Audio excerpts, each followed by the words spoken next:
spend would do any good. We've each got $1, and the army won't be helped much by getting that. I plan to spend my dollar on new music. I want to buy a nice box of favorite pencils. Well, Mother didn't say anything about our money, and she won't wish us to do everything. Here's an idea. Why don't we each buy what we want and have a little fun? I'm sure we work hard enough to earn it. I know teaching those tiresome king children all day, but longing to enjoy myself at home. You don't have half as hard time as I do. How would you like to be locked up all day with a nervous, fussy old woman who keeps you trotting with her calling, Josephine, Josephine, where is that girl? Where is that girl? And worries you until you're ready to fly out the window. Well, I do think that washing dishes and keeping things tidy is the worst work in the world. It makes me cross, my hands get so stiff, I can't play my piano. Well, I don't believe any of you suffer as I do. If you didn't have to go to school with your impertinent girls who If you mean libels, I'd say so. Not talk about a label that topples a jar of pickles. You needn't be so satirical. I know what I mean. And it's proper to use good, long words and improve your vocabulary. Vocabulary. I said vocabulary. When? Just now? Don't you wish that we had the money that Papa lost when we were young? What does it mean to be on a man's bond? It's like this. Say I owe a lot of money. How much? Thousands and thousands and thousands. How do you owe it when you don't own it? It's called high finance. It isn't honest. The demarcation between good business ability and honesty is very slight. Infinitesimal. It's not fine. What isn't? It's infinitesimal. Mr. Bond was father's friend, and he owed a lot of money, and his creditors made demands on him. And when he fell ill, father went on his bond. In other words, guaranteed to pay his debt if he failed. You did fail. I'm older than the rest of us, and I can recall that we had a better time in this house. It'll come again. Certainly. We're all young and talented. Amy will be a celebrated artist, Beth, a famous pianist, and Joe, a great writer. And you may. Oh, she'll marry and support the rest of us. I had a good time with Aunt Mark today. How? Tell us. Well, she insisted on my reading that everlasting bell shaft to her. So I droned away as usual, knowing she'd soon go to sleep. And to sleep she went. So as soon as her head began to bob like a top-heavy dahlia, I would have the vicar of Wakewood in my pocket, and read with one eye on him and the other on Aunt. Only, when I got to the part where they all fell in the water, I forgot myself and laughed out loud. This woke Aunt, who insisted I read a bit of the frivolous stuff. I preferred to the instructive bell shaft. Well, weren't you frightened?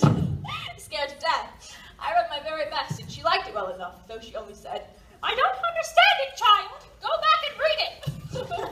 Good girl, Joe. Isn't that delightful? Full of incomprehensibilities.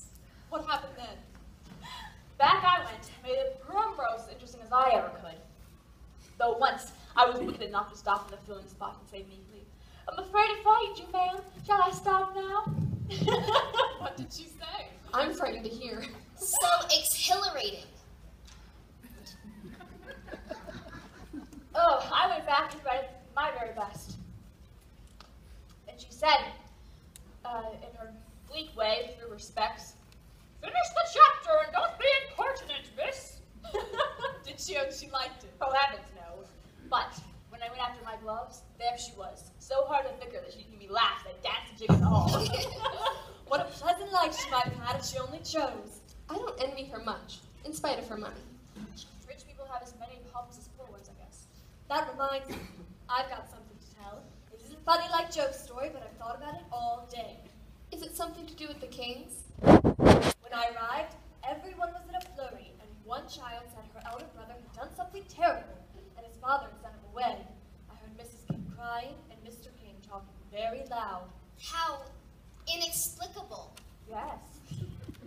Grace and Ellen turned their faces when they passed me so I should not see how red their eyes were. I didn't ask any questions, but with all their wealth I felt so sorry for them. I was rather glad I hadn't any wild brothers to do wicked things and disgrace the family. Well, I believe being disgraced in school is a great deal more trying than anything incorrigible boys can do. Meaning what, Sir Oracle? Susie Perkins came to school today with a lovely red carnelian ring. Ugh, I wanted it dreadfully, and I wished I was her with all my might. Well, Susie Perkins drew a picture of Mr. Davis with a Montanious proboscis and a hump on his back, and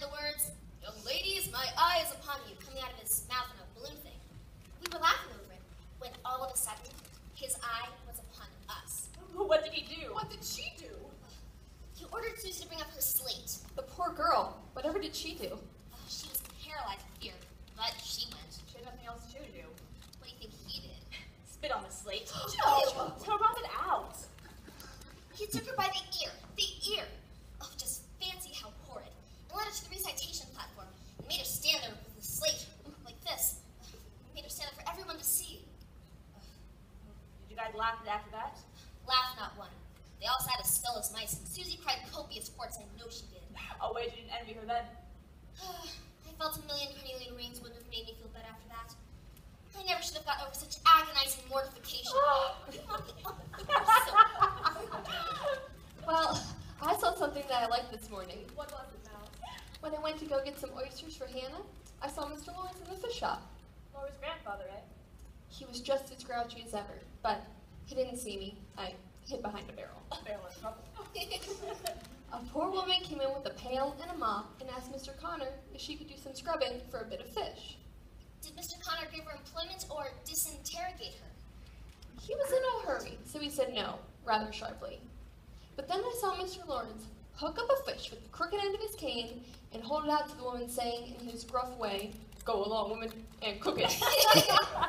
Oh, she did look so very funny, hugging that slippery fish and hoping that Mr. Lawrence's bed in heaven might be easy. We are a jolly set. Oh, don't use such slang words, Joe. Ooh. Don't, Joe. It's boyish. That's why I do it. Well, I detest unladylike girls. Well, I detest ninny-paninnies. Birds in their nest should agree. Really, girls, you are both to blame. You are old enough to set off boyish tricks. It didn't matter so much when you were a little girl, but now you are so tall. And turn up your hair. You must remember you are a young lady. I'm not. And if turning up my hair makes me one, I'll wear it in 2 little tails when I'm 20. I hate to think I've got this girl to be Mrs. March, and raised him as a China Aster. It's bad enough being a girl anyway, and I enjoy boys' games, work, and manners. But your hair is so pretty, Joe. Finest in the family. I wish mine were as nice. It's worse now. I'm dying to go and fight with Father, and I'm just stuck at home like a pokey old woman. Poor Joe. It's too bad, but it can't be helped. So you must be content with making your name boyish and playing brother to us girls. As for you, Amy, you are altogether too particular and prim. Your airs are funny now, but you're growing a affected little goose if you don't take care. I like your manners and refined way of speaking when you aren't trying to be elegant. But your absurd words are as bad as Joe's slang. Meg, if Joe is a tomboy and Amy a goose, what am I? A deer and a nugget. Just our little mouse. What could be keeping Laurie? She should be home soon. Though her slippers are quite worn out. She must have a new pair. I plan to get her some of my dollar. No, I shall. I'm the oldest. I'm the man that found out that Father's away, so I should buy the slippers, because he told me to take special care of Mother while he was gone. I'll tell you what we'll do. Let's get her something for Christmas and get nothing for ourselves. That's like you, Beth. What shall we get? I should get her a pair of gloves. A pair of gray shoes, the best to be had. Handkerchiefs. All hemmed. I'll get her a bottle of cologne. She likes it, and it won't cost much, so I'll have some left over to buy my pencils. What? We must go shopping tomorrow. Yes. Though there is so much to be done about the Christmas play, we must be doubly perfect for Aunt March is coming to see how well we perform her brainchild. Her brainchild. She did give me the idea for a Greek story. But you wrote it. Oh, Joe, I hope you haven't told her of the dress rehearsal today. I did, but there's not the slightest chance for coming. Her niece giving her Hail Columbia. She's much too interested in the Vicar of Wakefield. Amy, get up and do the fainting scene. You're as stiff as a poker face. It's not my fault. I never saw anyone faint before. And I don't choose to make myself all black and blue tumbling flat as you do. If I can go down easily, I'll flop. And if I can't, I shall sink into a chair and be graceful. Get up. I really don't want to Do it this way. Put your hand up so, and stagger around the room, cry, Rodrigo, save me! Save me! Oh! Rodrigo, save me! Glad to find you so merry, my girl. Oh, give me your clothes. Sit here and move your overshoes. Well, dearest, how have you gotten on today? Has anyone called Beth? No. How's your cold, May? Much better, Laurie. Joe, I'm tired to death. I'm all right. Well, I have a treat in store for you girls. A letter? A letter? 3 cheers for father. Why, all of you. My dear wife and darling children, I know you will be pleased to hear that Mr. Lincoln has chosen Eusebius Grant to lead the Union cause, and we are hoping this conflict between the North and South, between brothers and fathers, will soon terminate. I have been extremely busy, and I am so grateful as my duties as chaplain. As you are well aware, I am too old to be drafted, and not strong enough to be a soldier, but I'm doing my part and satisfied with the results. Now for the best part of the letter. How are my little women? Give them my dear love and a kiss.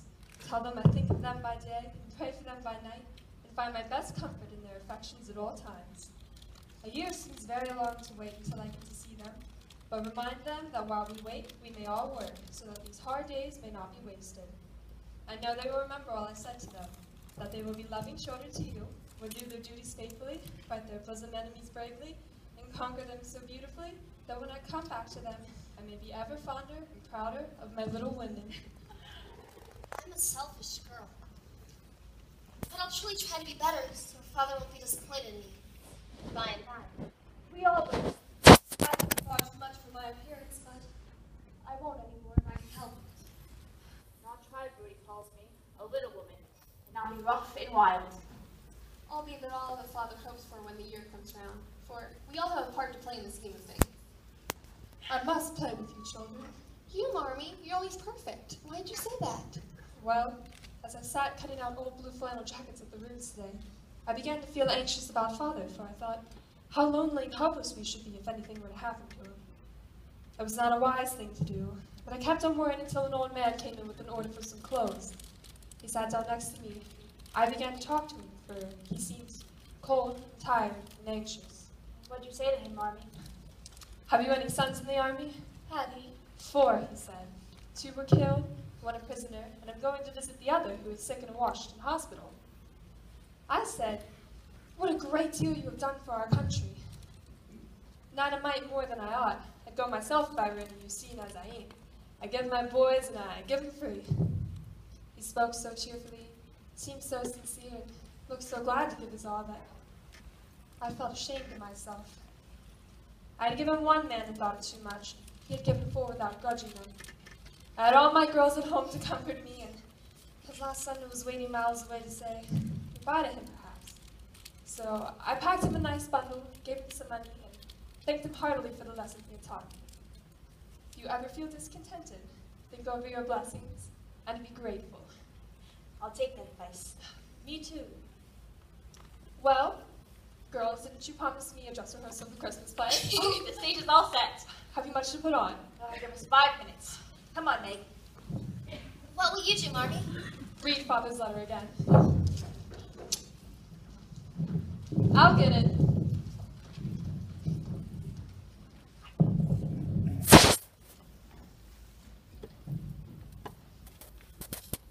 Mr. Lawrence, how do you do? Won't you come in? Thank you, Mrs. March. I want you to meet Mr. John Brooke. How do you do, Mr. Brooke? Laurie insisted I come see the rehearsal, Then you know. Yes, Joe said it would start a little after you came home. and we've been waiting for your coming for the past hour. Oh, I was detained. But you were just in time. The girls had just retired to prepare for the rehearsal, so be seated. We'll be the audience. So, Miss March, I've had the great pleasure of knowing your daughters for quite some time now, so I find my meeting you is indeed an honor. How so, Mr. Brooke? Well, you're sort of the mother I always wished to have. What do you mean? Well, my mother died when I was very young, but my dream of a mother is a duplicate of what your daughters express in every action and reference to you. They are dear girls. Joe is the nicest. We wouldn't quite agree with that statement, would we, Miss March? I'm afraid I have no choice. I believe my leaning be towards Miss May. Really? We're ready, Marmee. The entire audience is seated. Peanuts, popcorn, I need a program of the play. Is that you, Laurie? Yes, and Mr. Brooke is here. Oh, Meg, Mr. Brooke is here. All right, quiet down now.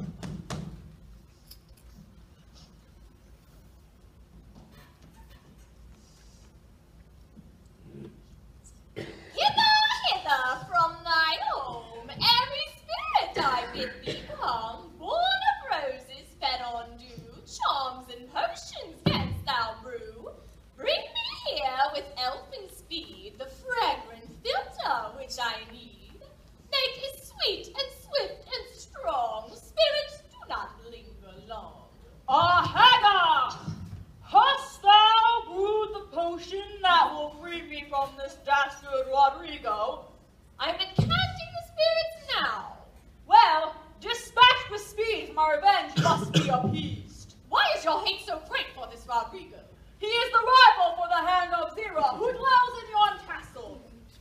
I demand from you 2 potions. One, to make Zira adore me, and another, to destroy Rodrigo. Again I will encant the spirits. Orrery, and Phillison, licorice John. I've come from my airy home, afar in the silvery moon. Take your magic spell and use it well, or its powers may vanish soon. Is this the instrument that will bring me happiness and revenge? Verily 'tis, most honored Hugo. Then potion! Do thy dirty work. Rodrigo, thy doom is sealed, and Zira shall soon be mine. Ha ha ha ha ha ha ha ha! Didst thou bring the potion I demanded? Verily I dist.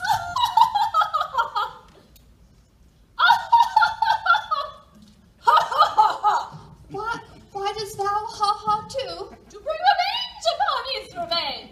How it's possible? That behemoth villain hath killed several of my people. Denounced to him? Sounds and stealth, no. If he knew, he would not come to me seeking aid. How will you avenge? I mean, how wilt thou avenge? I will thwart his plans and be revenged upon him. Come, O power of evil, come, at thy work and have it done. In the snow or in the rain, bring to Hugo every pain. Forget thy best and do thy worst, may his revenge be accursed. Now that was excellent. Meg was a great actress. She could make a living out of it. No one ever gets a living out of it. The best they get is an existence. From what I hear, you're right. The tinsel in life is always very alluring, but seldomly remunerative. Wasn't Jo just wonderful? She's a spark of genius. I don't mean in her acting. I was referring to her writing. Did she write the play? Oh yes, every Christmas she writes another and more interesting one.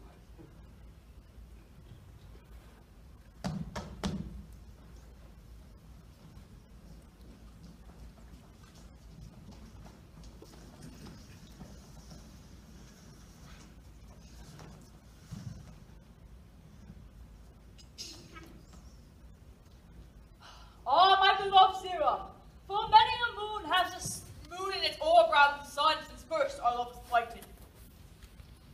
'Twas yester eve we met. Jupiter was glowing in the north heavens, and to the south, Orion was wending his lonely way. Oh, woe is me, to be the beloved of 2 men, but my choice not of my honorable sire. Mayhaps we can still win him to our side. I fear 'tis useless, our cause is dark. 'Tis always darkest ere dawn breaks upon the world. 'Twas my father who say, I am betrothed to Sir Hugo. Woe is me! Then we have but one choice, my love. What 'tis? Flight! Whence? To my baronial estates in the bestness of the Black Forest. Where dwells the dragon? He no longer abides in locality. What meanest thou? I slew him yester eve. Out of the forest came he, demanding what of the weak. I mounted my trusty black charger Pelion, and I stabbed him to the heart with my sword, and then he lay cold in death. Hark! My hero! My Rodrigo!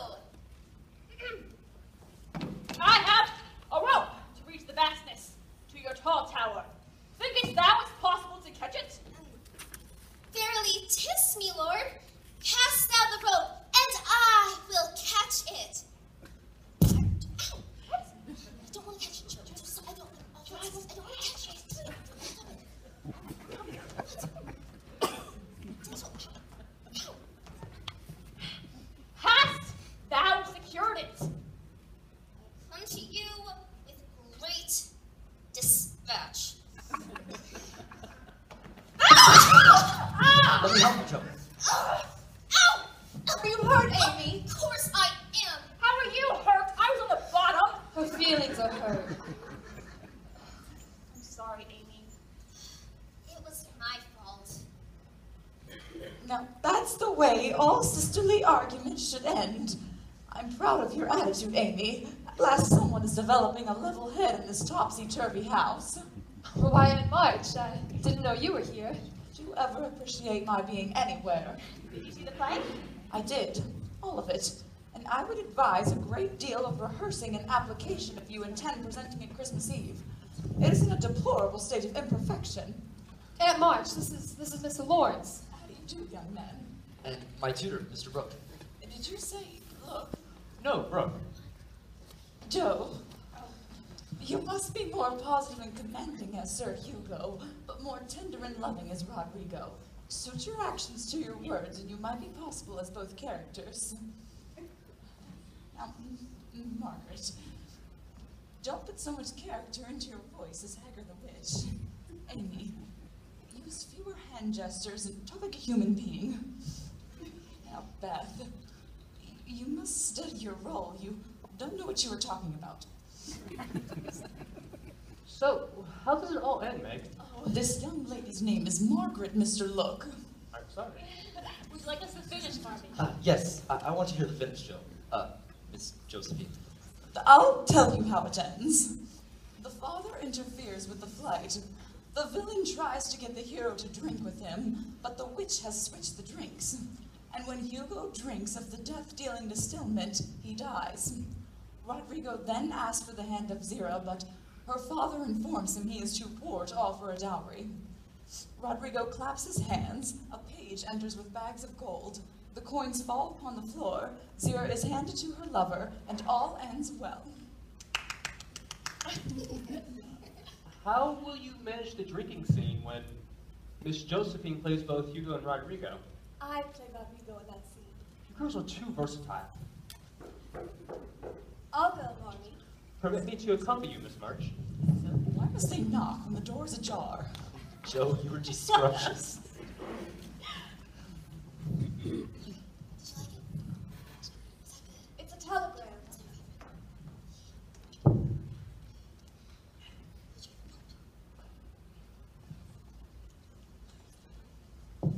Get her a glass of water, Laurie.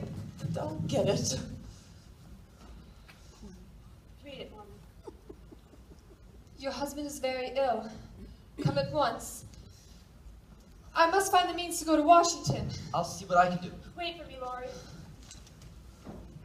If you don't think I'm intruding, I'll accompany you to Washington. I couldn't ask that of you, Mr. Brooke. I'll have Mr. Lawrence commission me to go. Perhaps listen to my pleading in your behalf. Brooke, Amy, do you think you are strong enough to fetch my small trunk? Yes. Marmee, thank you. So that was your Mr. Lawrence, eh? I always knew he developed those harum-scarum ways of that mother of his, the opera singer. I never blamed his father for sending him away under the circumstances. So, what was it, that telegram? Here, read it. Where are my spectacles? Do you ever lose yours? I don't have to use them. Don't flaunt your age in my teeth. You're no younger than I. How old are you? Have you found them? What an answer to my question. I was referring to your glasses. Why don't you say what you mean? I have them on. You couldn't see that. I advise you get a pair of your own as soon as possible. Read the telegram, please.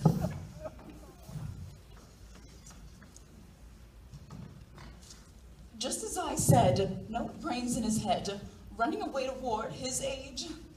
The government refused to take him because he's too old and too sick to be a soldier, but he goes, without pay, to minister the gospel to the sick and dying. A noble sacrifice. And he sacrificed his health, a fine sacrifice that. You'll get no money of mine when you go to him. I haven't asked for any money, have I? No. You'll need it, won't you? Yes. Then why refuse mine? Because you didn't offer any. But I do. He's my own flesh and blood and sick among strangers. Who else should give for his comforts? How much do you need? Why, Don't interrupt. I have no money with me. Stop by on your way to the station and I will give you what is necessary. You better hurry. A train leaves in half an hour. Amy, how are you advancing in your drawings? Why, Don't answer your elders, young lady. I know. Mr. Davis told me, and I promise to send you to Europe when you're ready. Thanks. Ever read The Vicar of Wakefield, Amy? No, I haven't. You should. It's a great book.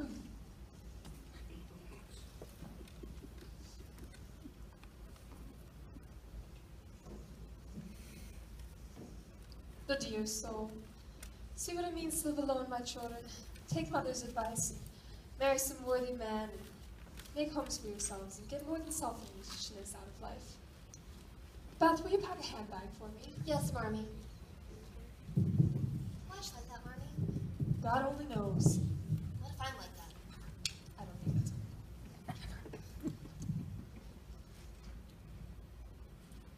Is Father gonna be okay? I hope so. You ready for your trip? Grandfather sent these from Mr. March. Oh, thank you. Put them in my trunk and I'll get my belongings to pack with them. Take the wine bottles, Amy, but don't let them fall. Oh, hold on to them. They're 50 years old. Oh, is that why they're so slippery? Yes. Grandfather said to place the blankets on the bottom. Okay. Laurie, you're holding my hand. It's a nice hand to hold. You really think so? Softest I've ever held in my life. Oh, so you've held hands before. Yes, Joe's, but hers are like a boy's. Joe always wanted to be a boy. But I think a girl should be a girl. That way she's preparing her life for marriage and motherhood. Grandfather sent these from Mr. March when he began to convalesce. The last word is his. It's too big for me. That's a simple word. What does it mean? You wouldn't understand. How do you know I won't? Well, what is it? What? The word your grandfather said? That's what I'm asking you. Marmee, you tell him. It means to get well slowly. Here we are, Marmee. Hey, we have good news. Why enter so surreptitiously? And from that part of the house. We shortcutted through the back way. Then what took you so long? We went to see Mr. Lawrence to commission me to accompany you to Washington. And I have leave for 2 months. Did Jennings switch up the grace? Well, they're at the door. Are you all packed, Mrs. March? Yes. Lend a hand and we'll carry it to the carriage.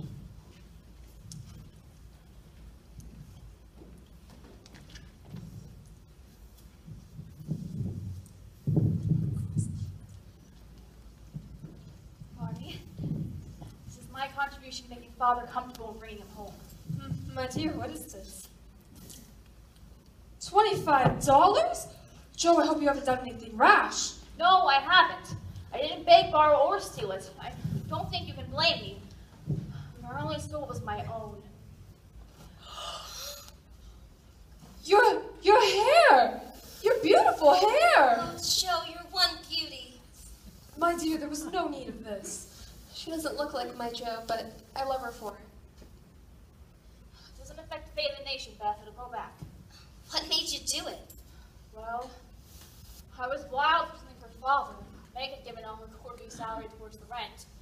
And I had bought some new clothes with mine, and I felt wicked. I hadn't the idea of selling my hair at first, but as I walked, I saw a sign in a barbershop window. Then it came to me. I had something I could make money out of, so I walked in and asked the man if he'd buy my hair. I just don't see how you dare to do it. He just kind of stared at me at first. I suppose he wasn't used to having young girls backed into his shop asking if they could buy their hair. He said it wasn't the fashionable shade anyway. When I told him what I needed it for, he changed his mind and asked his teacher to please oblige me. Didn't you feel dreadfully when the first cut came?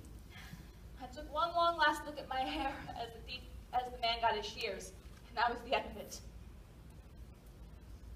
Though I did feel sort of queer when I saw my dear hair on the table. Thank you, dearie. Your father will be proud of this sweet sacrifice made for him. Goodbye, Meg. Be the little mother in my absence. Now, girls, I have no fear for you, yet I am anxious you should take this trouble rightly. Don't grieve and fret when I am gone, or think you can try and comfort yourselves by being idle and trying to forget. Go on with your work as usual, for work is a blessed solace. Hope you keep busy, and remember, whatever happens, it is for the best and God's will. My little women.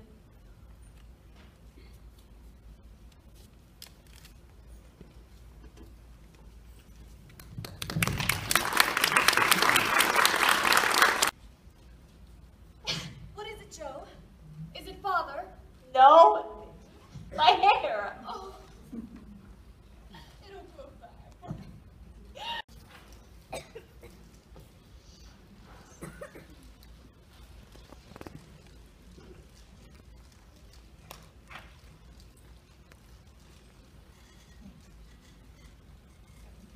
Stay still.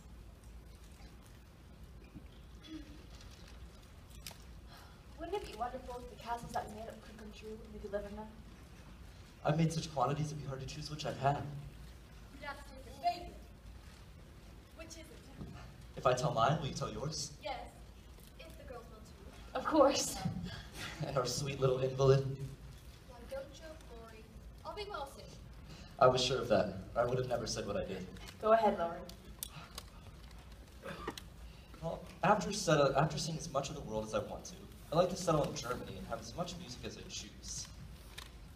I'll never be bothered about money or business. Just enjoy myself and look for what I like. To be a famous musician and all creation is to rush to see me. That's my favorite castle. What's yours, Beth? I should like a lovely house with all sorts of luxurious things. Nice food, pretty clothes, handsome furniture, pleasant people, and heaps of money. I can be mistress of it and manage it as I like. With plenty of servants, so I never need work. I wouldn't be idle, but do good. Make everyone love me dearly. Would you have a master for your castle in the air? I said pleasant people, you know. Oh, why don't you say we'd have a wise, splendid, good husband and angelic little children? You know your castle would be perfect without. You'd have nothing but horses, inkstands, and novels in yours. Wouldn't I, though? I'd have a stable full of Arabian steeds and rooms filled with books. And I'd write out of my magic inkstand so my books might be famous, like Laurie's music. I want to do something brave or heroic that will never be forgotten as long as I live. I don't know what, but I shall write books and become rich and famous. This is my favorite dream. Mine is to get well and stay at home with father and mother and keep things tidy. I really want us all to keep well and stay happy. Nothing else. I have so many. But my pet is to become an artist, go to Rome and become the best artist in the whole world. We're an ambitious set, aren't we? All want to be rich and famous. I wonder if any of us will ever get our wishes. I have an idea. If we're all alive, 10 years hence, let's meet and see how many of us have gotten our dreams. I sure hope I've done something by then to be proud of. But I'm such a lazy dog. I'm afraid I shall dawdle, Joe. Mother says that you just need a motive. And once you find one, I'm sure you'll work splendidly. You should do what your grandfather wishes. Don't be dismal or fret, but do your duty. You'll get your reward as well as Mr. Brooke has. By being respected and loved. What do you know about it? Only what your grandfather told me about him. How he took good care of his sister until she died, and wouldn't go abroad as a tutor to some nice rich people. It's like grandfather to find out all about it. If you get my wish, you'll see what I do for Brooke. Begin now, by not plaguing the life out of him. How do you know I do? You can always tell by his face when he goes away. If you've been good, he looks satisfied, and walks briskly. But if you plague him, he looks sober and dejected. So you keep an account of my good and bad marks in Brooke's face, do you? I see him smile and bow as he passes your window, but I didn't know you'd got up until then. I'll get it.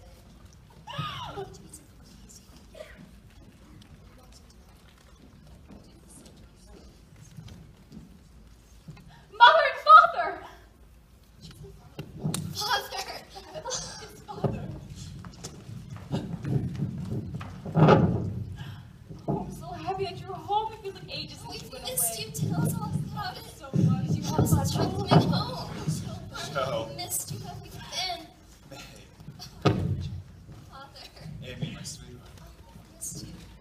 last but not least, my little mouse. So we've grown jealous of your father's illness and had to go and break his nose by getting ill.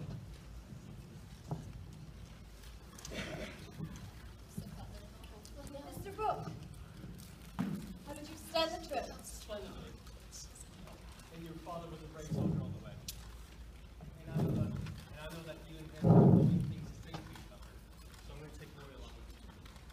How are you, my boy? I didn't see you there. I don't blame you with such wonderful daughters to greet you. I'll see you soon, sir. Hope your health will return. Thank you. It feels like ages since you went away. So glad to have you both home. It has been a pretty long while. But we've got you back. Yes, I think our burdens are a fair way to tumble off very soon. Here's one. I remember when this hand was white and smooth, and your first care was to keep it so. It was very pretty then, but to me, it is much prettier now. And I hope I shall not be soon be asked to give it away. Father, please say something nice about Jo. She's been so very, very good to me. In spite of a cropped head, I do not see the son, Jo, whom left a year ago. Her face has grown white and pale from watching and anxiety, but I do know that in all of Washington, I could not find anything beautiful enough to be bought with $5 to $20 for a good girl sent to me. Now, Beth, Father. There is so little of her, I'm afraid to say much for fear she'll slip away. Although she is not as shy as she used to be, I've got you safe, my Beth, and I'll keep you so, please God. It's good to have you home. Amy, you're last but not the least. And for as you grow older, you will learn to mold your character like you do your little clay models.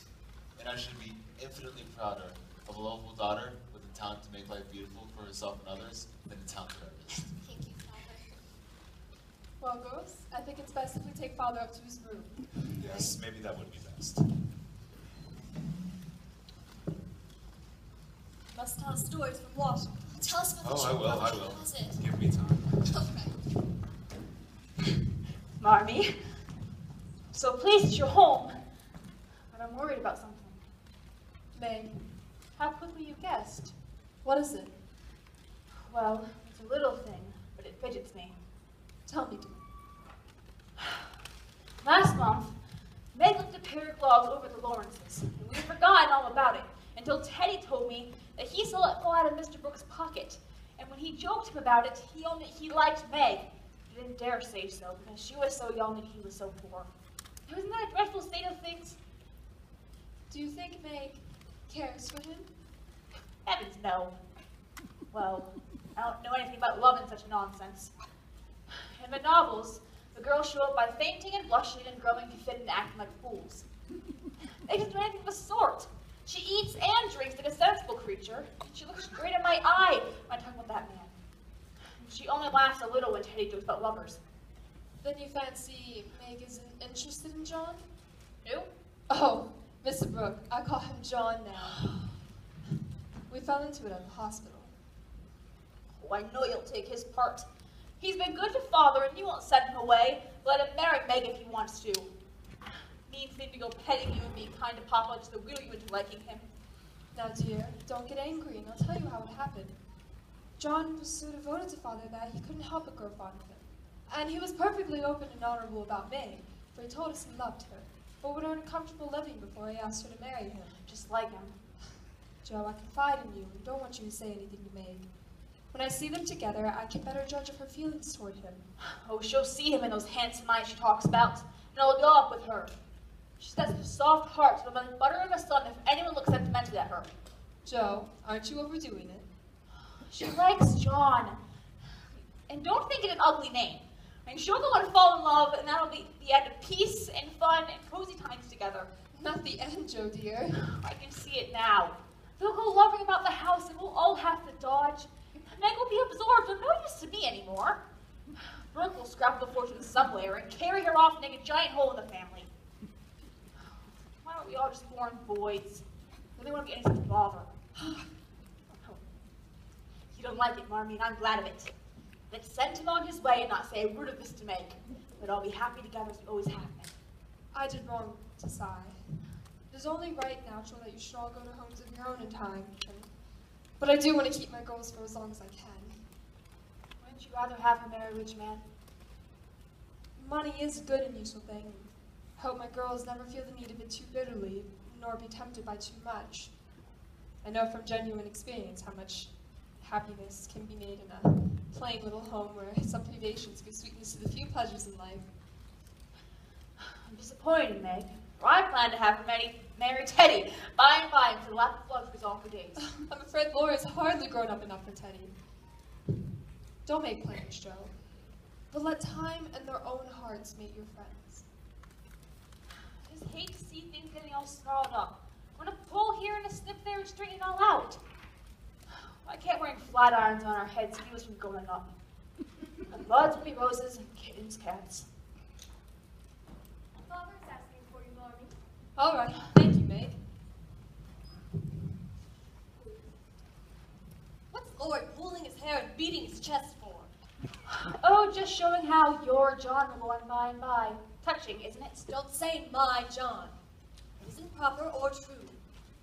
Please don't plague me, Joe. I've told you I don't care much about him and there isn't anything to be said. But we are all to be friendly and go on as before. I see through you, Meg. You're not like yourself a bitch and seem so far away from me. I don't mean to plague you, and I shall bear it like a man. But I do wish it was all settled. So if you can ever do it, make haste and have it over with quickly. I can't say or do anything until he speaks. If he did speak, you would know what to say, but would cry or blush, let him have his own way instead of giving him a good, decisive no. I'm not so silly and weak as you think. I know just what I should say before I planned it all, so I needn't be taken unaware. Would you mind telling me what you say? Not at all. You're old enough to be my confidant, and my experience will be useful to you by and by, perhaps in your own affairs of this sort. Don't mean to have any. It's funny to watch other people philander, but I feel like a fool doing it myself. I think not. If you liked anyone very much, and he liked you, What will you say to John? I shall say, quite calmly and decisively, thank you, Mr. Brooke. Let us be friends as we were. That's stiff and cold enough, but I don't believe you'll ever say it. And I know he wouldn't be satisfied if you did. If he goes on like the rejected lovers in the books, you'll give in rather than hurt his feelings. No, I won't. I shall tell him I've made up my mind and shall walk out of the room with dignity.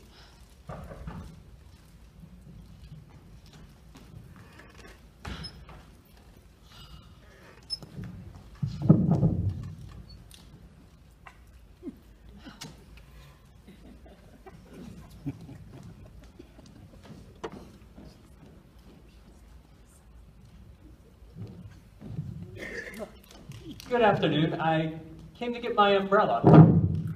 That is to see if your father's resting easily. Oh, I'll go check.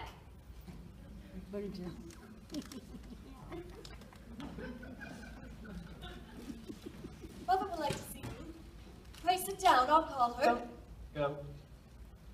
Are you afraid of me, Meg? How can I be afraid when you've been so kind to Father? I only wish I could thank you for it. Well, shall I tell you how? Oh, no. Please don't.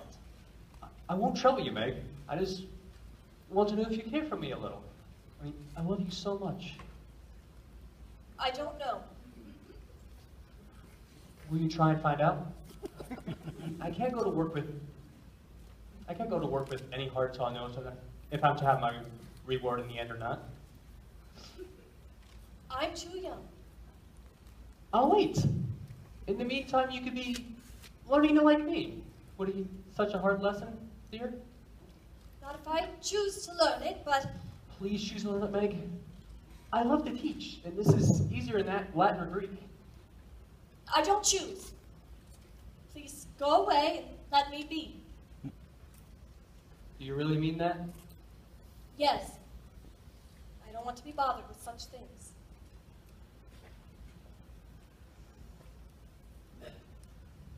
Well, I hope you'll change your mind by and by.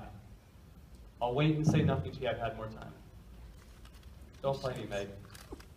I didn't think of this of you. Don't think of me at all. I'd rather you wouldn't. It's Father's friend. That's evident, but what is Father's friend saying to make you look like a peony? There's mischief going on, and I insist upon knowing about it. We were merely talking. Mr. Brooke came for his umbrella. Yes, it's out here. So that's your Mr. Brooke, eh? I understand now. I know all about it. Joe blundered into a wrong message in one of your father's letters, and I made her tell me. Have you gone and accepted him, child? I shall hear you. Shan't I call Mother? Not yet. I have something to say to you, and I must free my mind at once. Tell me, do you mean to marry this Brooke? If so, not any of my money goes to you. Remember that and be a sensible girl. I shall marry whom I please, Aunt March. And you can leave your money to anyone you'd like. Highty-tighty. Is that the way you take my advice, miss? You'll be sorry for it by and by when you've tried love in a cottage and found it a failure. Can't be a worse one than some people find in a big house. He hasn't any rich relatives, has he? No, but he has many warm friends. You can't live on friends. Try it and see how cool they'll grow. He hasn't any business, has he? Not yet. Mr. Lawrence is going to help you. That won't last long. James Lawrence is a crotchety old fellow. What people can gain by being cross with the world is quite beyond me. He's not to be depended upon. People who lose their tempers never are. We never see our own virtues, Aunt March. You're right. So you intend on marrying a man without money, position, or business, and go on working harder than you do now when you might be comfortable all your days by minding me and doing better? I thought you had more sense, Meg. I wouldn't do better if I waited half my life. John is good and wise. He's got heaps of talent. He's willing to work and get on. He's majestic and brave. Everyone likes and respects him. Since when are you everyone? I'm proud to think he cares for me. Though I'm so young and poor and silly. He knows you have rich relatives. That's the secret of his liking, I suspect. Aunt March, how dare you say such a thing? John is above such meanness, and I won't listen to admit it if you talk so. My John wouldn't marry for money any more than I would. We are willing to wait, and we are going to work. I'm not afraid of being poor. For I've been happy so far, and I know I shall be with him because he loves me, and Miss Meg, I washed my hands of the whole affair. You're a willful child, but you've lost more than you know by this piece of folly. Won't you stay and see Father? No, I'm disappointed in you, and I haven't the spirit to see your father now. But he'll be very much disappointed. What is his disappointment to mine? Your Mr. Brooke's friends can help you when you're married. I've done with you forever.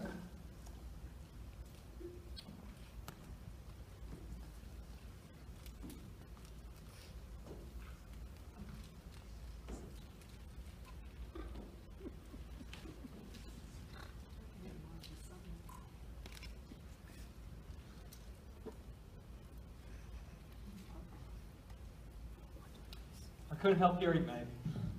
Thank you so much for defending me. And for Aunt March proving that you do care for me, at least a little bit. I didn't know how much until she abused you. And I'm here to go away, but may stay and be happy. May I, dear?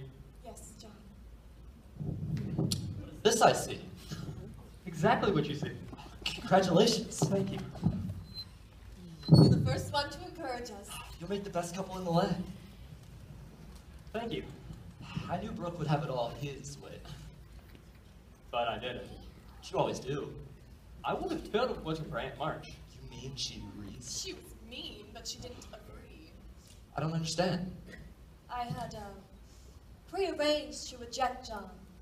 And did. What was your plan? Say thank you, Mr. Brooke, and fly out of the room.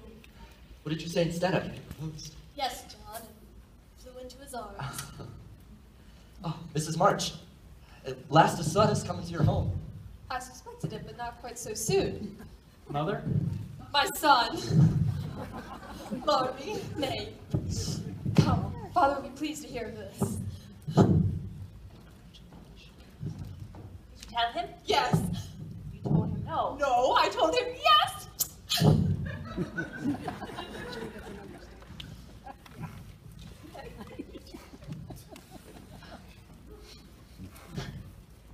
Don't approve of the match. Well, I'll make up my mind to bear it and try not to say a word against it. You'll Don't give her up. You only go halves. Still, it can never be said again. Lost my dearest friend. Well, you got me, anyways. I'm not good for much, but I'll stand by you, Joe. All the days of my life. On my word, I will. I know you will. You're always a great comfort to me, Teddy. It's because I love you, Joe.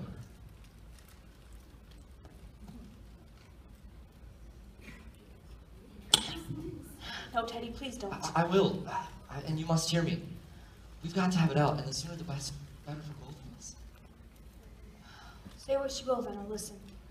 I've loved you ever since I've known you, Joe. Albeit you've been so good to me. I've tried to show it, but you wouldn't let me. Now I'm going to make you hear and give me an answer. I can't go on any longer. I wanted to save you this. I thought you'd understand. I know you did, but girls are so queer. Never know what they mean. Say no when they mean yes, and drive a man out of his wits just for the fun of it. I don't. I never meant to make you care for me. I hoped you loved me. Well, not half good enough. You are. You're a great deal too good for me. And I'm so proud and fond of you. I don't know why I can't love as you want me to. I tried. I just can't change the feeling that it'd be a lie to say I do when I don't. Really? Truly, Joe? I don't believe it's the right sort of love. I'd rather not try it. I need to tell you something, Laurie. Don't tell me that. I can't bear to know. Tell what? That you love another man. I haven't the least idea of loving anybody else. You will after a while, and then what will become of me? You'll love someone else too. Like I said, little boy, forget all about this trouble. I'll never love anybody else. I'll never forget you, Joe. Never. Listen to what I want to tell you. For indeed I do want to do right to make you happy. Go on. I agree with Marmee that you and I are not suited to each other, because our quick wills and strong tempers would probably make us very miserable if we were so foolish to try. Mary? No, we shouldn't. If you love me, Joe, I could be a perfect saint. You can make me anything you like. No, I can't. I've tried it and failed, and I won't risk our happiness by such a serious experiment. We shall remain good friends all our lives, but we won't go and do anything rash. Yes, we will if we get a chance. Now do try to be reasonable and take a sensible view of the case. I won't be reasonable. I don't want to take what you call a sensible view. It doesn't help me any, and it only makes me sore. I don't believe you've got any heart. I wish I hadn't. Don't disappoint us, dear. Everybody expects it. Grandfather has his heart set upon it. Other people like it, and I can't get on without you. Just say you will, and let's be happy. Do. I can't say yes truly, so I won't say it at all. You'll see that I'm right by and by and thank me for it. You'll get over this after a while, and you'll meet some lovely, accomplished girl who'll make a fine mistress for your fine home. I shouldn't. I'm homely and awkward and odd, and you would be ashamed of me. I shouldn't like elegant society, and you would. And you'd hate my scribbling, and I couldn't get along without it. We should quarrel. We can't help it, even now, you see. The whole thing must be horrible, and we wish we'd never done it. Anything more? Nothing more. Except I don't feel I shall ever marry. I love my liberty too well to give it up to any mortal man. One day you will meet a man. A good man. You will love him tremendously. You will live and die for him. I know you. And I shall have to stand by and see it. You will have to do the best you can. I've done my best, but you won't be reasonable. And it's selfish for you to keep teasing me for something that I cannot give. I will always be fond of you, Laurie. Very fond indeed. As a friend. I shall never marry you. The sooner you realize that, the better for both of us. So now You'll be sorry, Joe. Oh, where are you going? To the cell. Laurie? What's wrong with Laurie?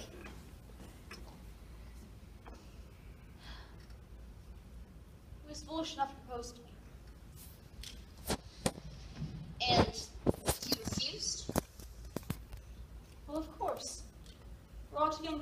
things. Meg has more than thought of it. I was just speaking without March and she told me everything. She threatened to cut Meg off. It's an ill wind. Meaning what? Very soon I'm to leave to Rome to study painting under the masters. Isn't that wonderful? Doubly so. How? Mr. Lawrence informed Aunt March that he was sending Laurie to Europe next month. Isn't that lovely? See a great deal of each other. Won't you care? No? Joe, I have a confession to make. A confession regarding what? Well, Laurie told me he loved you more than me, and I did a terrible thing, Joe. I flew into such a jealous rage, and I ran to the attic, to your desk, and tore up your novel and threw it in the fire. My little black book I was so proud of and worked so hard over? Have you really burnt it? Yes, I did, but I am Oh, so you wicked, wicked girl! I can never write it again! And I'll never forgive you for it! Joe! Joe, what is the meaning of this? It's my wicked temper, Marmee. Every single time I think I curved it, it comes back worse than before. What will I do? Never stop trying. Never think it impossible to conquer your faults, my dear. Ah, there you are.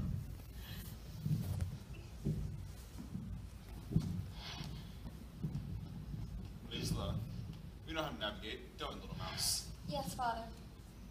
Now, tell me about yourself since I've been away. There isn't much to tell, Father, except that Joe, Amy, and Meg have been such devoted and attentive sisters that even though I'm not certain of some of the events of those dark days, I felt their loving presence constantly with me. And when they told me of your return, I was full determined to get well. We'll get strong and healthy together. We'll make a race of it. What do you say? Yes, Father, and I will hold firm to your teaching. You're under the dead heat, then. What does that mean? Under the wire. Even Steven. So, Father, what was your time in Washington like? It was the dream of dreams. The most beautiful place man has conceived. But for now, it is in a pall of sorrow. In New York, Father, what of it? Too massive for comprehension. I'm going there. Really? Yes, I wrote to Miss Kirk applying for a tutoring position. Joe, you didn't. Did she reply? Yes. She told me I could have the nights to myself to my heart's content. I hope you won't be going for some time now. I won't go at all if you object. We'll see. Are you comfortable, Beth? Yes, Marmee, and even more so now that you're here. I'll get it. Is Hannah cooking anything tonight, Marmee? Oh, yeah, she's preparing something extra for Father. Where is she now? In the kitchen. Throwing it together, she calls it? Always. Look! It's a check! What does this mean? That I won first prize in the writing contest. And you can go to the seashore if the doctor ordered. Oh, no, dear. I feel that would be too selfish. Oh, nonsense. I wrote for you and that's why I won. I never win anything when I think of only myself. So by letting me help you, you're helping me. Let me see. This check's from the Spread Eagle. Yes, look. The Rival Painters by Miss Josephine March. First prize winner of $100. Oh, my darling kept it all to herself. I'm so excited. Tell me all about it. Well, it happened when I sat next to a boy with a copy of the Spread Eagle. He told me you could make good money out of sending in your stories, and I told him I could as well. He told me I should try. So that gave me the idea for the Rival Painters. Weren't you frightened? Oh, yes. It took me 3 tries to get up the stairs to his office before I finally succeeded. Why is that? There was a dentistry sign with 2 clamping jaws outside of his door. What a girl. Alright, Mommy, I think it's time for my stroll. no, Father. I'm quite all right here. If I beat you to hell through these walks, it'll be your own fault. Here, let me bundle you up. It'll only be a short walk.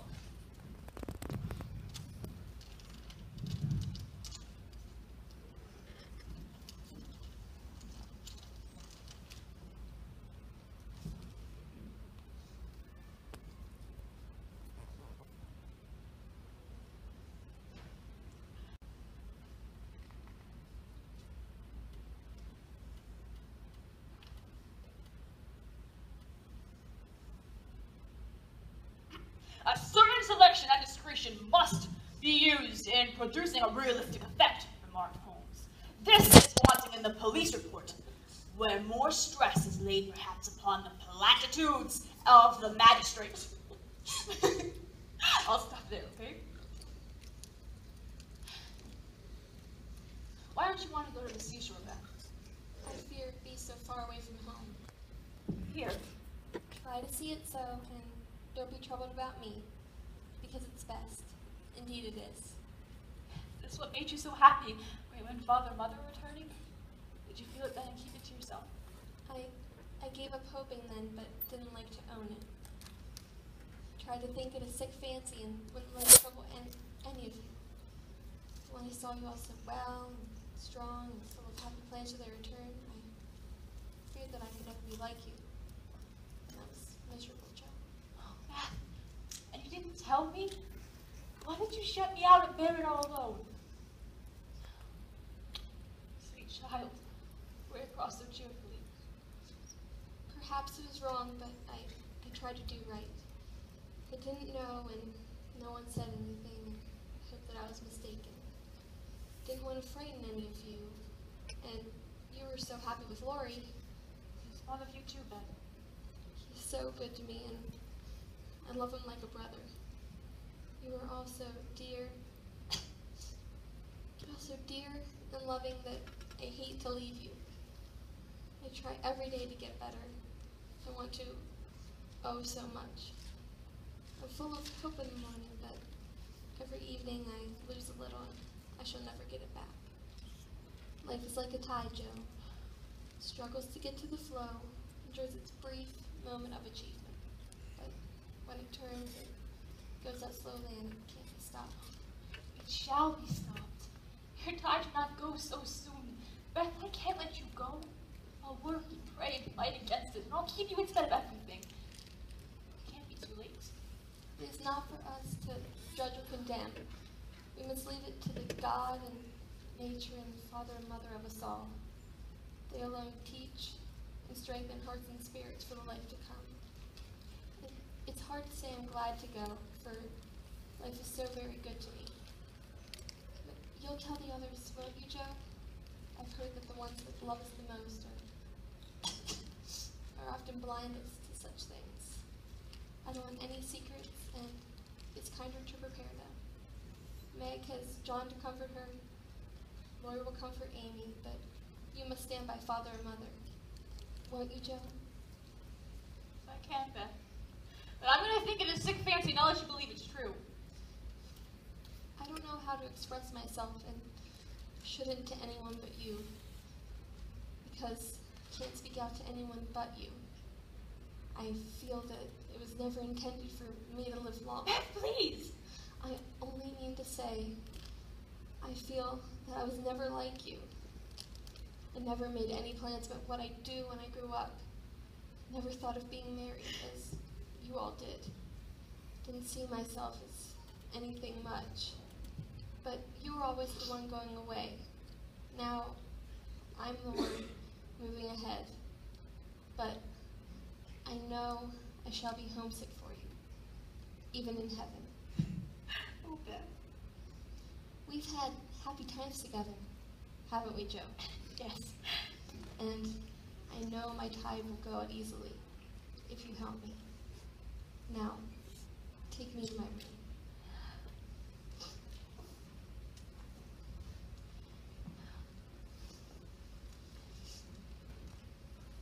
Thank you.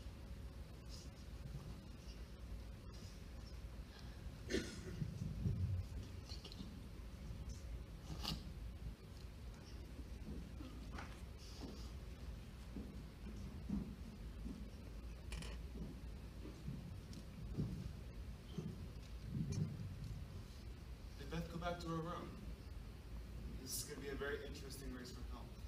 I'm glad you thought of it, dear. She seems so weak and pale. Yes, it frightens me. We're all in his hands now.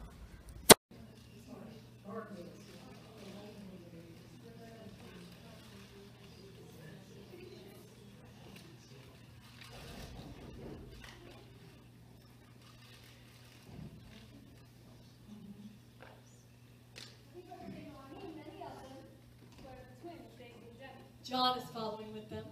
Marmee, you look beautiful. For my children, All home to celebrate your birthday. How is Joe? the life in New York has been the broader view. And this German professor, Mr. Bhaer, whom she speaks so fondly of, must have given her good, sound, substantial advice. Who is this Professor Bhaer? Oh, she'll tell you. Don't you fear he may consider her writings trash? He's too great an artist to be so. And besides, he's spoken highly of some of Joe's stories. It does seem fantastic. Progress always is. What John keeps saying. And he's right. Mother, I want to have a talk. Where are the others? Joe was upstairs finishing a story she was post, and Amy ran away with Laurie to go home with grandfather. So we're alone in here. This is great good fortune, Marmee. What is it? It's John. What has he been doing? I just don't know how to tell him. Forget your being married. Become a child again and tell Marmee of your troubles, that I may be as little as the one so soon forgotten when you were younger. I'm contemplating a divorce. My dear, such a move involves scandal. Well, I don't care if it does. Open your heart. Start from the beginning. I wouldn't tell anybody but you, Mother, but I really do need advice. For if John goes on so much longer, I might as well be widowed. Go on. How so? He's away all day, and at night when I want to see him, he's continually over to the skies. It isn't fair that I should have the hardest work and never any amusement. Men are very selfish, even the best of them. So are women. Don't blame John until you see where you were wrong yourself, my dear. But it can't be right for him to neglect me. Don't you neglect him. Why, Marmee, I thought you'd take my part. I do, as far as sympathy goes, but I do think the fault is yours, Beth. I don't see how. Let me show you. Did John ever neglect you, as you call it, when you made it a point to give him your society? His only leisure time? No.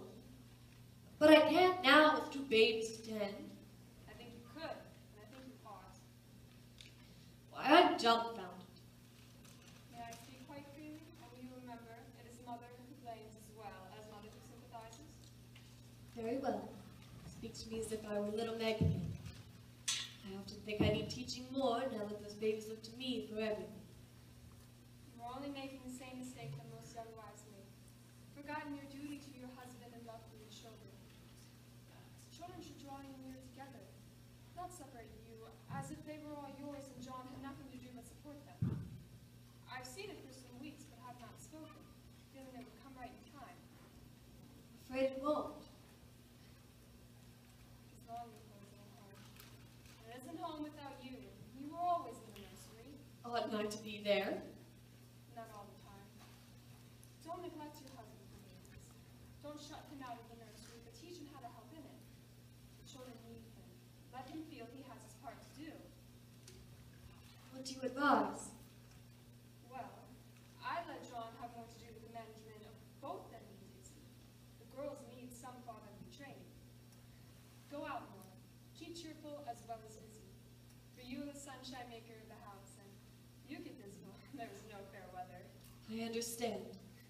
Then begin to take interest in whatever John likes. Talk to him. Let him read to you. Exchange ideas and help each other in that way. Don't shut yourself up in a bandbox because you are a woman, but educate yourself in the world's work that affects you and yours. Must I ask him about politics, business, and society?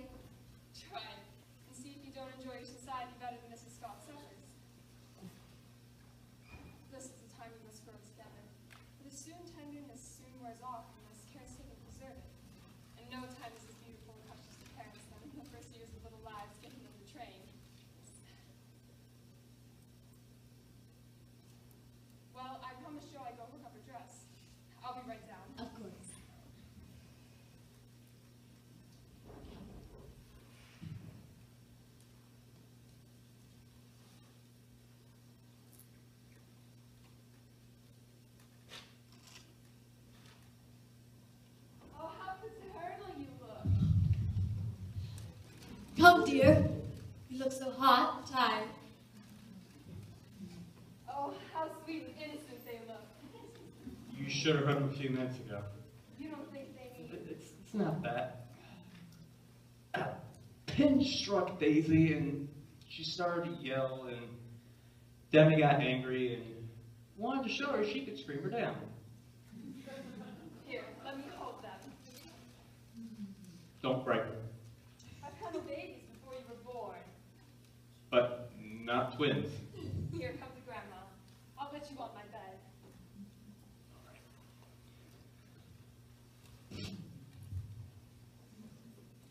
John, I've decided to give the children less of my time, more to you. You're not ill. Are you, Meg? Who do you think the best man for next president? Did I just hear you right? Did you just say whom would be the best man for president? I think we should run Lincoln again. Of course, James Buchanan is a bit too old to be put out. Don't you think? You're sure you're all right, Meg? Yes. Lincoln and Andrew Jackson is our best ticket.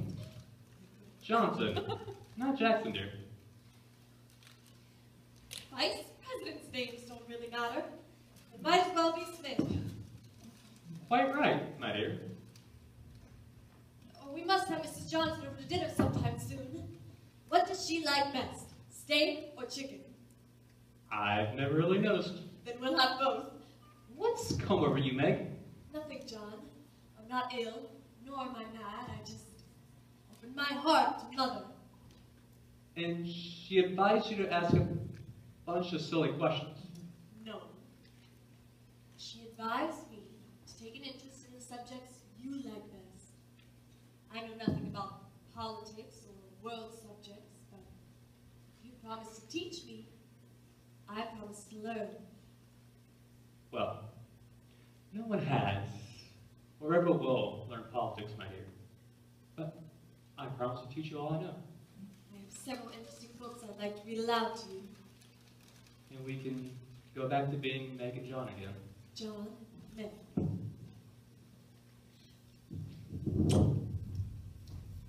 The happy ending to a story or what? Yes. Which one? Both. How are you, Joe?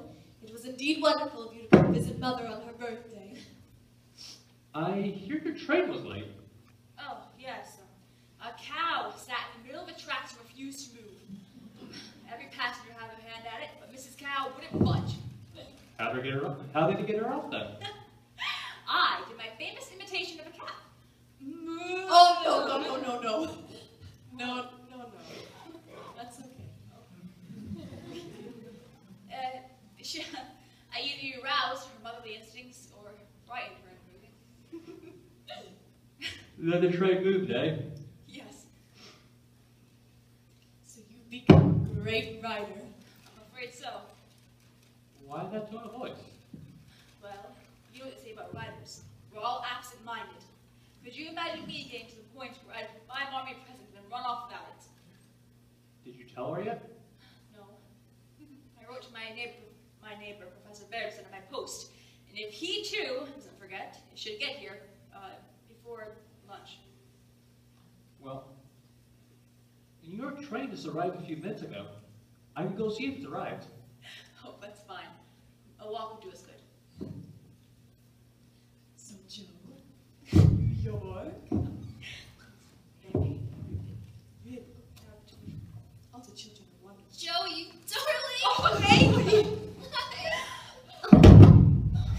Oh, how ugly. When are you coming down?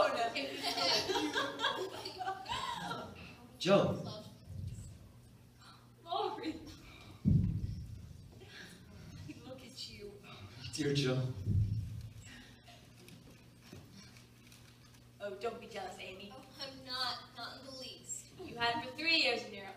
And if you didn't learn how to kiss him in all that time, then I'll show you how.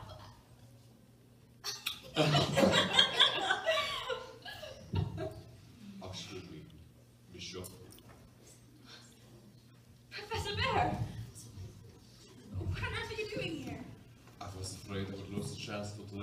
presents in the moment, so I can't really take my shit. You old darlings. Here's the presents. Go back now. There'll be nothing of the sort. Come, I want you to meet my people. Oh, let's see if I can make out who is there by the descriptions you so time expounded to me. Let's see. This is the married sister, Meg. Oh no. Oh, Pleased to meet you, Professor. and your husband, Oh, quite right. My name? Brooke. Correct. And your Amy, no? Yes. You have been in Europe lately, yes? Just returned. But never you tell me of your brother. Oh. I'm not her brother. Oh, This is Mr. Lawrence. from the kissing business I interrupt, I suspect he is a brother. I'm afraid that's all I'll ever be to Joe. Oh, to be a brother to such a wonderful girl is an honor. Oh, and here's the wonderful mother I've dreamed someday of meeting. It's Marmee, Professor Bhaer. Welcome, Professor. What brings you up our way? That is Miss Josephine's and mine secrets. Oh, Joe has written to me of your great help, Professor. And here's the wonderful creature man's. Father, this is Professor Bhaer. Good to know you, Professor. So you're the young man who's been such assistance to my Joe. Nothing to his assistance she has given me. Where did you say you put the twins, Stacy and Debbie? On my bed. Come on, Amy, let's look at them. Be careful not to wake them. Be sure they don't. Thank you, dear. What is the name from the babies? Daisy and Debbie. Debbie, is that right? Yes. But why Debbie? In French that means a half. Is this twins a baby a half older? Yes. Laurie will explain that when he returns. But you won't be any later. What do you mean? I go back by the train. No, you don't, Professor. You're here for dinner. Is this Laurie the dinner staying too? Certainly. Didn't know where I go. But I want you to stay. You must. And that's final. Last word. No, on second thoughts, better if I go. I have delivered the presents and I am finished. Did you bring me a birthday present, Professor? Oh, I got it in Himmel. I have done blood to make my forgetfulness. Excuse me, Joe. Just slip of the tongue, dear. Oh, what a slip, what a slide. I had forgotten your present in some telegraph Professor Bhaer sent by post, and he brought it instead. I don't understand of a post. Sir, I think she want me to bring it to taste. I suppose the day will come when you learn to leave this door locked. Any thief could walk in here without the slightest interference from this family. Who are you, dear? Let me wish you a happy birthday. Here's a floral shawl for you to remember me by. Put it on and let me see how it agrees with your aging complexion. Joe, I have read everything you wrote. In a light line, you improve with age. And Mr. Brooke, how are the twins? Don't tell me. What does a man know about babies? And who is a stranger? Is anyone going to introduce me, or must I introduce myself? Professor Bhaer. Joe has spoken so often of you and so pleasantly that when you walked in, I knew it was you. Jo was always my favorite in this family. I always knew she had it in her to succeed, but I had to drive her to it when she was younger. If she had listened to those indulging parents of hers, she'd be married to some local yokel and have a baby or two by now to interfere with her career. Now, is that fair to me, Aunt March? You can only wear the shoes that fit in this life. Young man, I quite approve of your viewpoint, but there is one thing I must set right in my calculations before I accept you. How, when, and where did you and Joe meet? Oh, where should I start? At the beginning. You tell him, Joe. Well, it began like this. You're both writers, so make it short and interesting. My first day at Mrs. Kirk's, I was descending the stairs when I saw a servant ascending with a heavy hot of coal. When out of nowhere, the professor showed up and took the heavy load from the girl and carried it for her. Bully for you there. A woman in distress is always appealing. I read that somewhere. Go on, what was your reason for helping her? The little bat was too young for such heavies. My second day at Miss Kirk's, I was walking past the professor's door, and by merest accident, my umbrella hit it and knocked it open.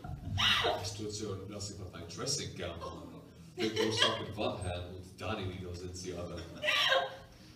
I do German gentleman embroidered, but darning socks, that's another thing. A bear keeps the feet warm. Fine logic, Professor. Absolutely. A few days later, I returned home to find the nursery in an uproar. The professor was playing a naturee with the two Kirk children, his orphan nephews, and Tina. The daughter believed as the fine irony. And what did you do, Joe? She joined the menagerie. She was the elephant and I the kangaroo. Nothing pleases children so much as to see their elders become childish. A few days later, the professor asked me if he could read to me the Death of Wallenstein. In the parlor, I know. Get your hole.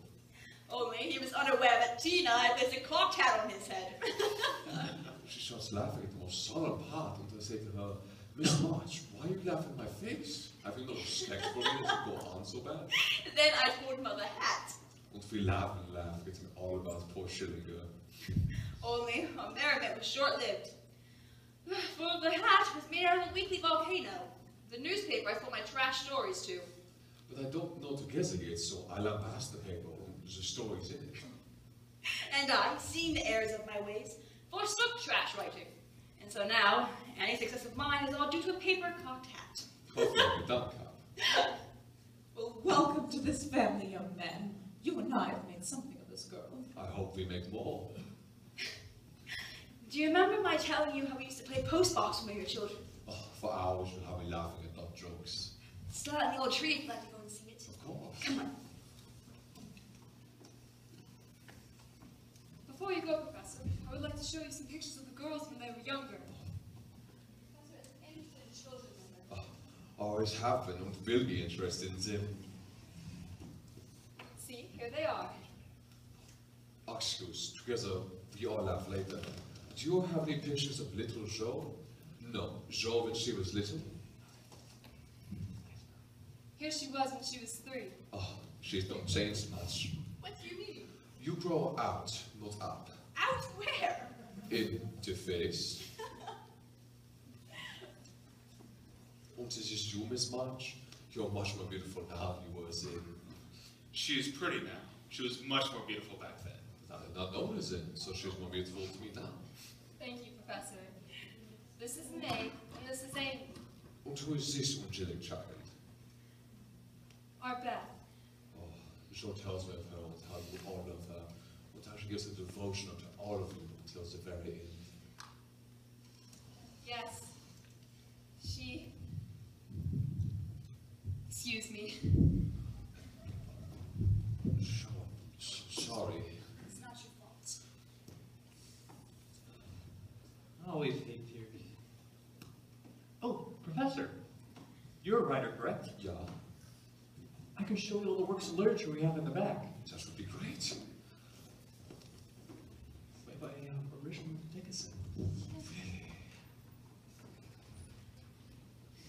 Tell the manager's open.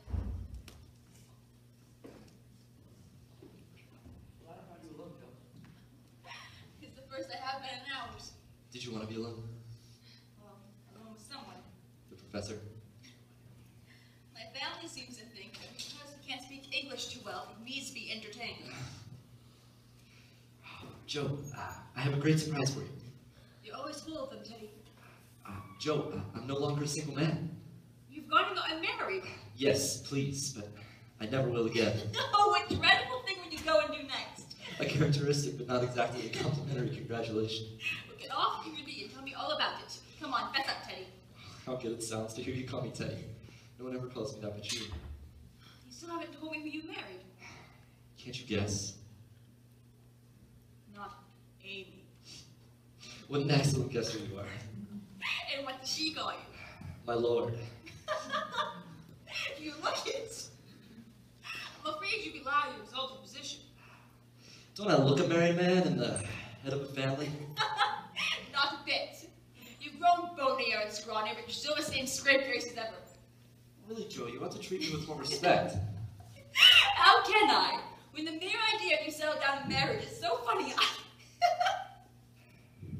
I can't keep sober. Amy and I agreed that I should be the first one to tell you. Well, you ruined your story by beginning at the wrong end. Start from the beginning and tell me all about it. Well, we planned to come home with the girls a month ago, but they changed their minds. You mean she changed her minds? She has English notions about chaperones, so I settled the difference by saying, let's get married, then we can do as we like. It was like taking time by the fetlock, as my wife says. And aren't you proud of those 4 words, and don't you love to say them? After the last 6 weeks, Well, then why didn't you write and tell us sooner? we wanted to surprise you. Well, you succeeded. Joe, I just want to say one thing and then we can put it by forever. As I wrote you in my letters, Amy had been so kind to me that I can never stop loving you. Love all today. You and Amy changed places in my heart, that's all. It was bound to happen and it would have come about naturally if I'd waited as you tried to make me, but I never could be patient. I tried telling you that once. I was a boy then, headstrong, violent. It took me a hard lesson to show me my mistake for who it was, Joe. I knew it then, Teddy. And I can honestly share my heart with Sister Joe and wife Amy. I love them both dearly.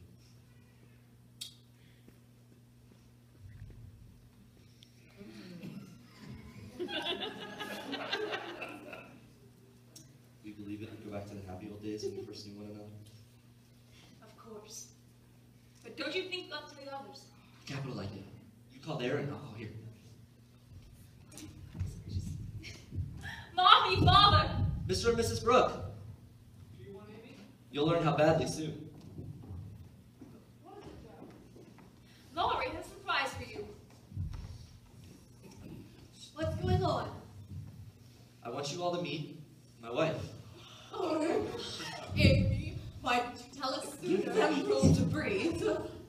Oh, Amy, I've never seen you as radiant and happy. Welcome to the family. Very nice Listen, of you. Well, dear. Father. I'm so proud of you. Sammy and I get on like angels. Which one rules? I do. I let her think so. It pleases her, you know. That's one way of putting it.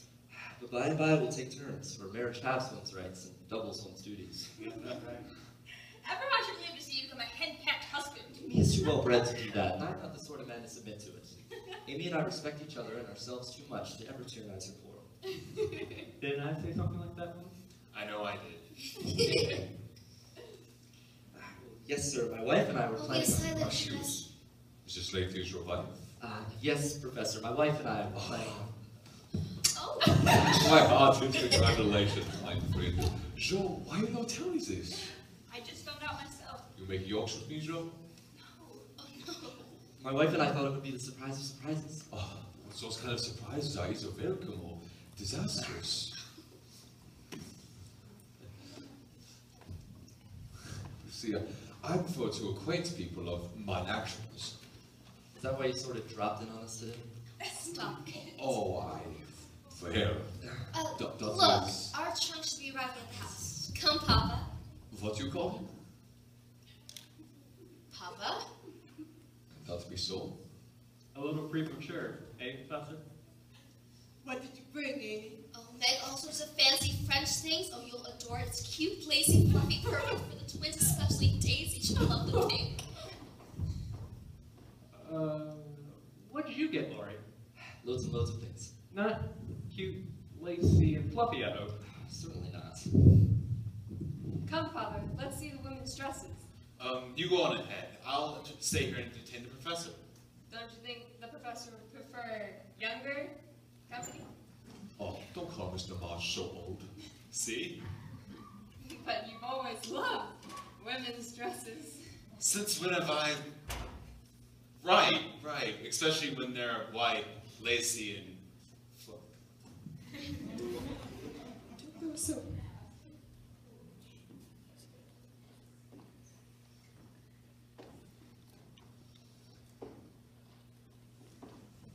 Would you like to go and see the dresses? Rather, I will say some things to you. Won't you sit down then? No, I have to say this very quick. You won't be back for a while. Why are you so sure? A house fell on them. What house falls? You wouldn't understand. Oh, I mean, I've been slaying it. I thought you said you liked it. Yeah, then you said it. Michaud, I have something very serious to say to you. Won't you sit down then? Better I set this on my feet and far from you apart. I won't bite you. Michaud, I'm going far away. Where?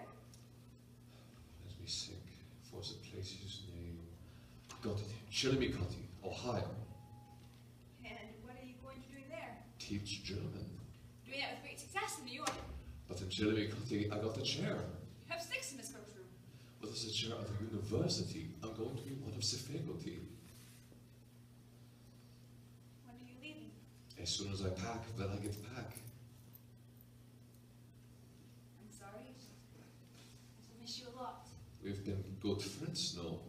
Yes. Yes, and friendship is akin to. Hearts, dearest.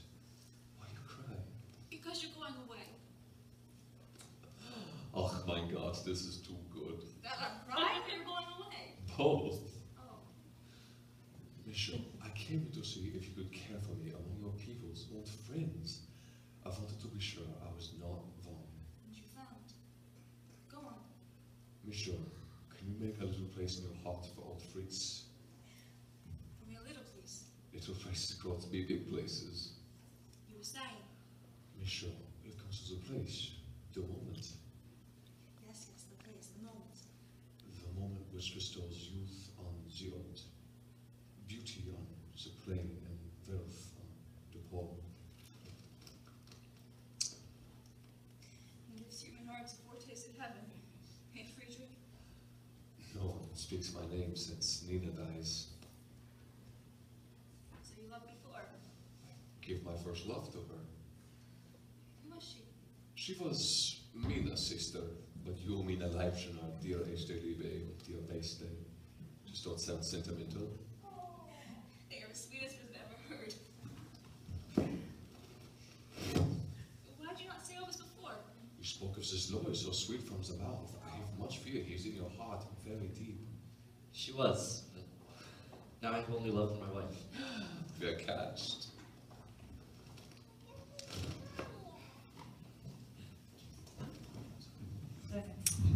My son! Congratulations to both of you. All right, Marmee, sit in the chair.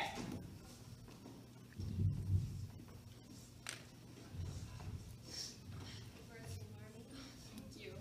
What is this? Oh, just the fancy I invented when my girls are small to please. My little women. All right, everyone ready? Happy birthday to you. Happy birthday to you. Happy birthday, dear Marmee. Happy birthday to you.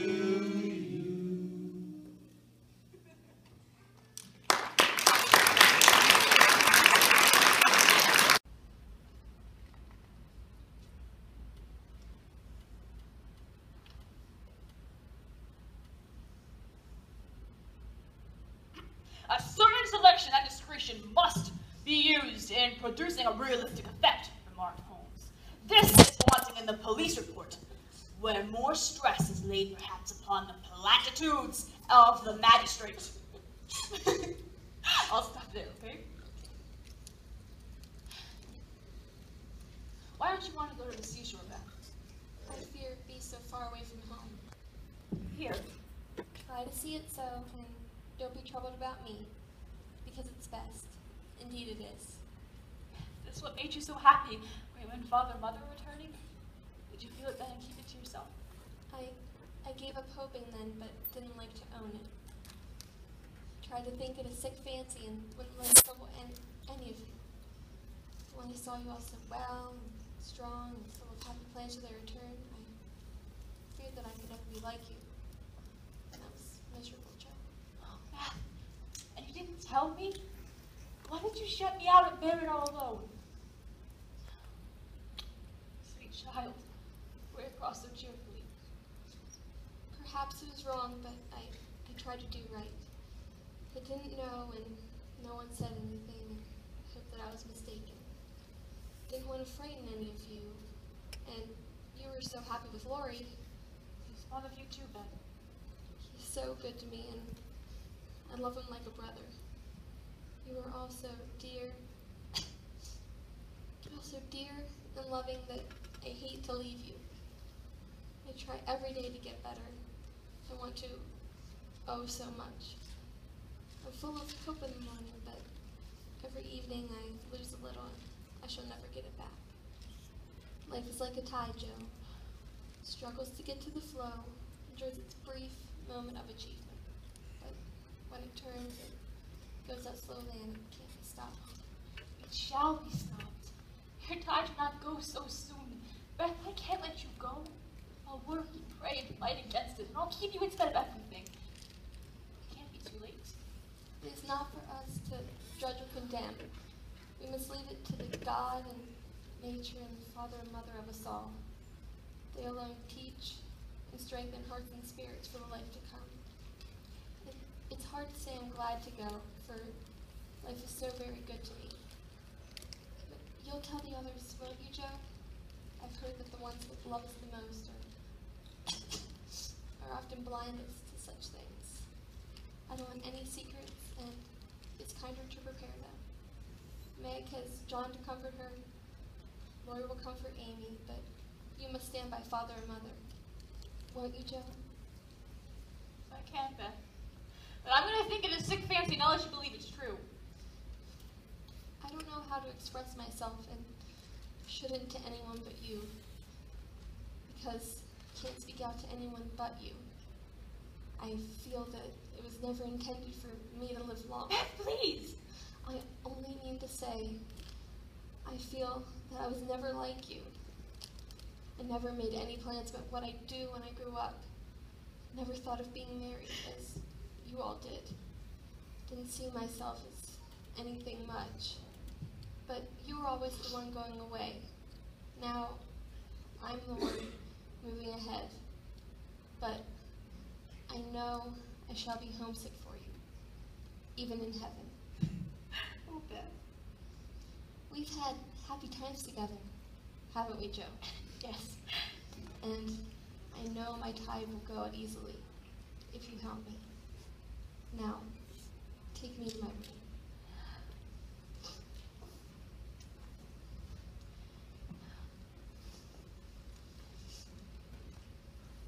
Thank you.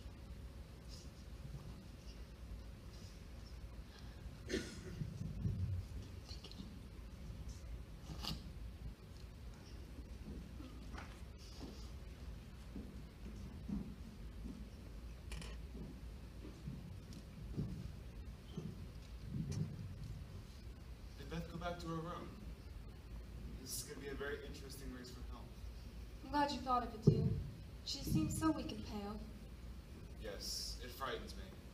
We're all in his hands now. Yes, we've decided to wait 3 years. In the meantime, I feel it's my duty to join the army. What does Meg have to say about that? I agree with him. Our children may ask why his father did not do his duty for his country. So there is to be a family. Quite a big one.